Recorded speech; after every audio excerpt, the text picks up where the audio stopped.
Le corps humain, c'est quand même une machine particulièrement complexe. Le moindre millimètre, la moindre parcelle tient en place grâce à une multitude de mécanismes divers et variés, finement régulés, qui interagissent tellement souvent entre eux que lorsque l'on prend du recul, on se retrouve devant un amalgame dont le comportement a parfois l'air de défier la logique même. Et tout ça, ce n'est jamais plus véridique que lorsque l'on parle du sang.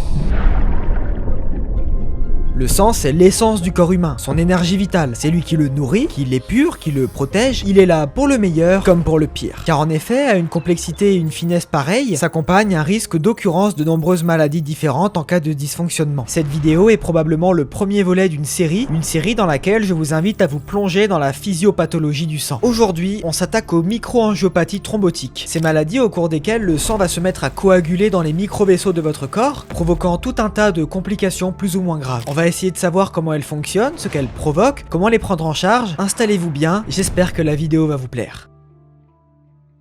Alors, avant de rentrer dans le vif du sujet, je me dois de poser les bases sur le sang. Le sang, c'est environ 5 litres chez l'être humain, composé à 45% de cellules et 55% de liquide dans lequel baignent les cellules en question, le plasma. Les cellules sanguines se divisent en 3 grands groupes. Les érythrocytes, ou globules rouges, très majoritaires, les leucocytes et les lymphocytes, globules blancs, qui vous défendent, et enfin les thrombocytes, ou plaquettes, les plus importantes à retenir pour le sujet de la vidéo. Ces plaquettes, elles ont un rôle bien particulier, ce sont les actrices principales de l'hémostase et de la coagulation. Lorsque vous vous blessez, qu'un vaisseau sanguin est endommagé, vos plaquettes vont s'activer. Elles qui étaient initialement des petites boules inertes vont devenir des espèces de métamorphes. Elles vont toutes s'agréger sur la brèche et ainsi la colmater pour permettre sa réparation. Donc lorsque vous tombez et que vous vous écorchez un peu, vous pouvez remercier vos plaquettes car elles sont la seule et unique raison pour laquelle vous ne vous videz pas lentement de votre sang jusqu'à la mort. Alors, les mécanismes de la coagulation et de l'hémostase sont pas mal plus compliqués que ça, mais je rentrerai dans les détails un peu plus tard dans la vidéo. Dans le domaine médical, c'est extrêmement courant de doser les plaquettes. C'est même un élément de base sur les comptes rendus de prise de sang. Car n'importe quel geste invasif, comme une chirurgie ou une biopsie, doit se faire en étant sûr qu'il n'y ait aucun problème au niveau de ces plaquettes. Donc pas assez de plaquettes, c'est pas top, ça provoque des risques hémorragiques, mais trop, ça l'est tout autant. En effet, de nombreuses maladies existent à ce sujet et sont liées soit à un surnombre de ces cellules, soit à leur activation disproportionnée ou non voulue. On appelle cela des maladies thrombotiques. Et le gros risque, c'est que le caillot qu'elles forment sont capables de boucher certains vaisseaux et donc de ce fait de couper l'afflux d'un organe important. Et lorsque ça arrive au mauvais endroits, comme les artères du cœur ou celles du cerveau, c'est la mort en quelques heures si on n'agit pas. Toutefois, là on parle des thromboses qui touchent les gros vaisseaux du corps humain.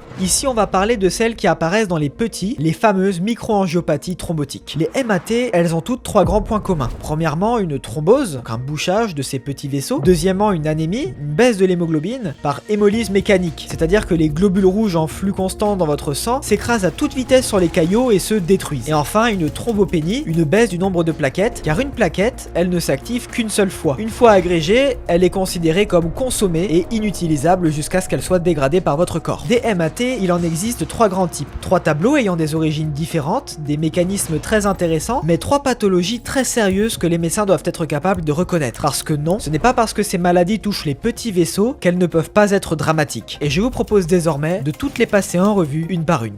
Le syndrome hémolytique urémique. Le syndrome hémolytique urémique, ou SHU, c'est une maladie qui touche chaque année entre 100 et 300 individus en France, malades qui sont dans la grosse majorité des cas des jeunes enfants. Il y a une raison à cela, mais pour la comprendre, il faut déjà savoir comment se manifeste la maladie. La cause de la quasi-totalité des SHU, c'est une bactérie, Escherichia coli. Parmi les bactéries qui ont la fâcheuse tendance à foutre le bordel dans notre corps, celle-ci c'est probablement la plus connue. En général, elle s'ingère via les aliments contaminés et peut occasionner des problèmes plus ou moins graves au niveau du tube digestif. Des diarrhées, du sang dans les selles, des troubles du transit, des douleurs dans l'abdomen, ça peut rapidement devenir grave si ce n'est pas pris en charge ou si la personne a une immunité fragile. Mais bon, quel est le rapport avec nos vaisseaux et nos thromboses ? Eh bien, il arrive que dans certains cas, chez certaines souches, la bactérie soit capable de traverser la muqueuse intestinale pour se retrouver dans le sang. Et c'est là que les problèmes de la vidéo commencent. Certaines souches de bactéries vont produire une toxine qui va endommager l'endothélium des vaisseaux sanguins, c'est-à-dire la paroi interne de ces derniers. En temps normal, je vous l'ai dit, les plaquettes s'activent lorsqu'une brèche ou une lésion de la paroi sont détectées. Et comment ça marche ? Eh bien tout simplement, lorsque la paroi est atteinte, cela dévoile des récepteurs de surface ayant la capacité de capter des protéines de coagulation et d'activer les plaquettes. De ce fait, les effets de la toxine produite en masse par Escherichia coli vont avoir pour effet de provoquer une formation de multiples caillots de sang dans les petits vaisseaux, la fameuse microangiopathie thrombotique. Dans syndrome hémolytique et urémique, il y a urémique, qui signifie accumulation d'urée dans le sang. L'urée, à la base, c'est censé être un déchet filtré par le rein. Et donc la présence très élevée d'urée sanguine dans notre tableau témoigne ici d'une insuffisance rénale, une incapacité du rein à assurer son rôle. Alors en théorie, le SHU peut se produire absolument partout dans notre corps, n'importe quel organe, n'importe quel vaisseau. Mais alors, pourquoi est-ce que ça vise principalement les petits vaisseaux et pourquoi cela vise spécifiquement certains endroits en particulier, notamment au niveau rénal? La réponse est toute simple, les petits vaisseaux, particulièrement les petits vaisseaux du rein, possèdent beaucoup plus de récepteurs sur lesquels la toxine d'Escherichia coli peut se fixer. Ils sont donc beaucoup plus sensibles. Le SHU provoque la grosse majorité du temps une insuffisance rénale aiguë, c'est-à-dire une baisse brutale de la fonction du rein. C'est d'ailleurs la toute première cause d'insuffisance rénale aiguë chez le jeune enfant. D'ailleurs, revenons-y. Pourquoi cette maladie atteint majoritairement les enfants? Eh bien en fait, pour plein de raisons. Déjà, son système immunitaire est encore immature, il aura donc plus de mal à empêcher la bactérie de passer au niveau sanguin, bactérie face à laquelle les enfants sont beaucoup plus exposés par absence de notion d'hygiène et de précaution. Également, et ça c'est le plus important, les enfants ont de manière générale beaucoup plus de récepteurs à la toxine d'Escherichia coli sur leur endothélium que les adultes. Avec tout ce que je vous ai dit, si jamais un médecin se retrouve devant le dossier d'un jeune enfant ayant eu récemment des diarrhées, peut-être sanglantes, qui arrive avec une forte fatigue, qui ne fait presque plus pipi, et avec une prise de sang montrant une baisse des globules rouges, des plaquettes, une urémie au plafond et une créatinine sanguine brutalement élevée, marqueur d'insuffisance rénale aiguë, c'est censé le faire tiquer. Bon, maintenant qu'on est capable de repérer le SHU, comment est-ce qu'on le prend en charge? La première étape serait de s'occuper de la cause de la formation de ces caillots, Escherichia coli. Bon, on pourrait se dire que les antibiotiques seraient la solution à utiliser, surtout pas, car dans ce contexte, ce que les antibiotiques vont faire, c'est générer un stress chez la bactérie qui va se mettre à expulser de manière beaucoup plus violente les toxines en question. Pour éliminer la bactérie de notre sang, on va tout simplement laisser faire le corps. L'élimination par le système immunitaire est la solution la plus viable. Malheureusement, elle prend du temps et c'est pourquoi il sera souvent nécessaire de faire une dialyse au patient pendant cette période. Une dialyse, c'est en quelque sorte un rein artificiel. On va créer une boucle pour y faire passer le sang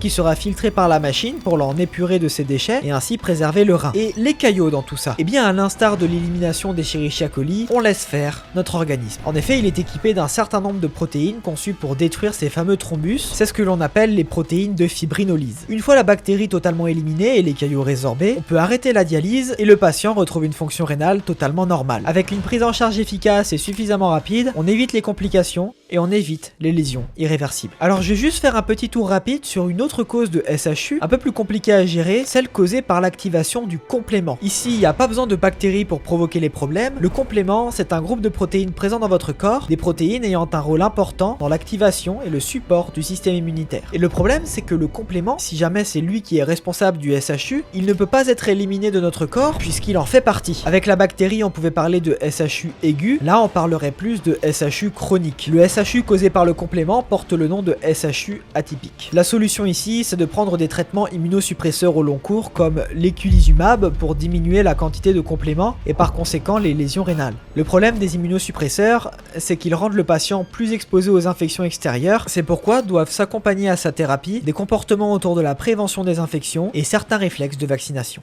Le purpura thrombotique thrombocytopénique. Franchement, il s'éclate avec les noms, c'est incroyable. Un purpura, c'est ça.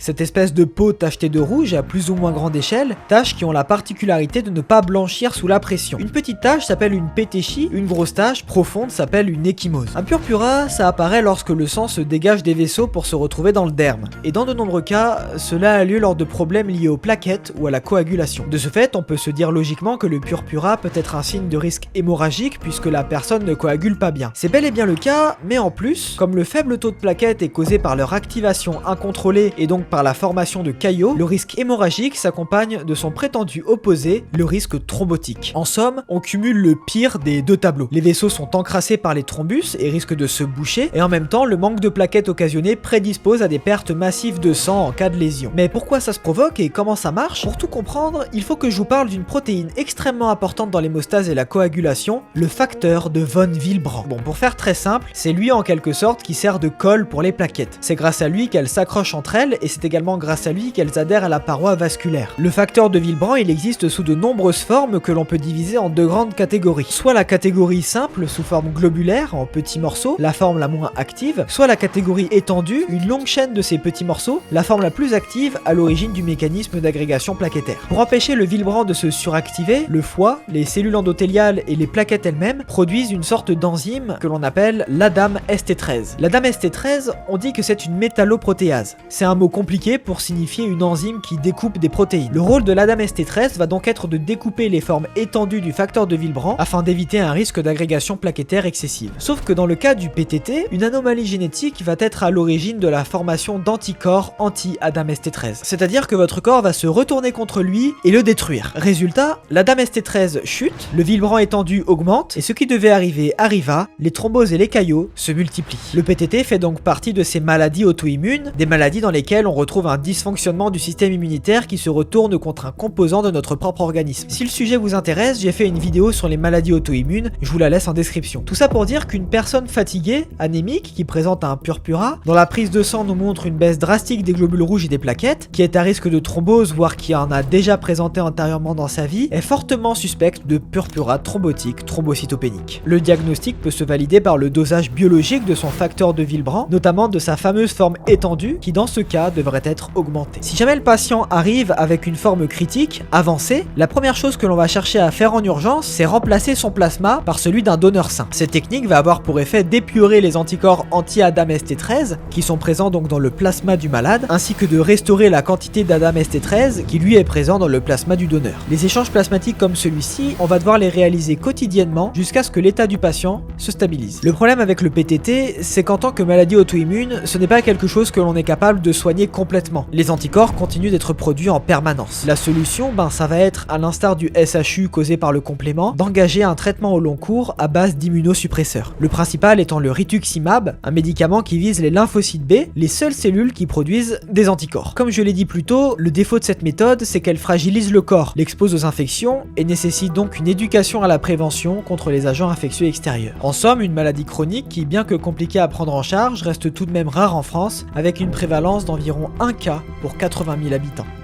Le syndrome des antiphospholipides. Bon, celui-là je vais aller assez vite, la raison c'est que je compte dédier une vidéo à cette maladie pour vraiment l'expliquer en détail. Le fait est qu'elle est assez complexe à comprendre dans ses mécanismes déclencheurs, mais c'est surtout une maladie qui la grosse majorité du temps vise plutôt les gros vaisseaux. Donc dans la majorité du temps on n'appelle pas ça une microangiopathie thrombotique. Le SAPL devient microvasculaire seulement lors de complications graves de la maladie, mais je vous en reparle un peu plus tard. Le SAPL c'est encore une fois une maladie auto-immune. Une maladie qui, comme son nom l'indique, s'attaque aux phospholipides, ou plutôt au complexe phospholipide protéines, mais bon, j'avais pas envie de compliquer la vidéo pour rien. Alors, pour ceux qui ne savent pas ce que c'est les phospholipides, c'est ni plus ni moins que le composant majoritaire de la membrane de toutes nos cellules. Oui, vous avez bien entendu. Alors évidemment, heureusement j'ai envie de vous dire, la maladie ne s'attaque pas à tous les phospholipides. Il existe en réalité 3 anticorps responsables de la maladie, et chaque malade peut en avoir un seul type, les 3 en même temps, peu importe. Simplement, le diagnostic du SAPL se base à la fois sur des signes cliniques de thrombose, et à la fois sur un dosage de ces anticorps à 2 reprises séparées par 3 mois d'intervalle. Les 2 dosages positifs témoignent donc d'un portage chronique d'un ou de plusieurs de ces anticorps. Le SAPL est donc une maladie qui peut se déclencher un peu partout dans l'organisme, occasionnant des dommages plus ou moins graves et plus ou moins urgents en fonction de la localisation. Ça peut aller de la phlébite à l'atteinte de la peau, en passant par des manifestations neurologiques, les atteintes les plus urgentes et graves étant le bouchage des vaisseaux les plus importants, les coronaires dans l'infarctus du myocarde, les carotides dans l'AVC et l'artère pulmonaire dans l'embolie